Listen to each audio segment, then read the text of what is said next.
Promocionar cultura i patrimoni arquitectònic del Pla d'Urgell és l'objectiu del cicle d'espectacles de petit format, anomenat Cuejada, que la companyia Teatre de Butxaca i la productora La Gata Roja organitzen amb l'arribada de cada estació de l'any.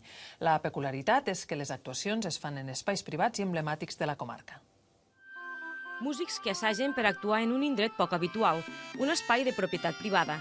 Són els jardins de la Novella Baixa, la finca de la família Ferran, que avui ha obert les portes per acollir la Cuejada de primavera. Es tracta d'una iniciativa cultural que pretén promocionar cultura i patrimoni del Pla d'Urgell. Fem activitats culturals sempre amb espais que tinguin un cert encant, que patrimonialment siguin interessants. Programen una actuació per a cada estació de l'any i per a la primavera la protagonista és la música tradicional catalana, de l'edat mitjana i del Renaixement.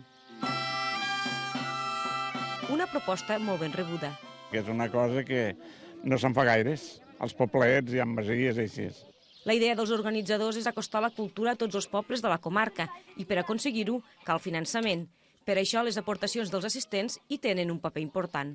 La qüestió és que l'olla cultural continuï bullint perquè el pròxim espectacle de petit format i la segona edició del festival Cua d'Estiu també pugui ser una realitat.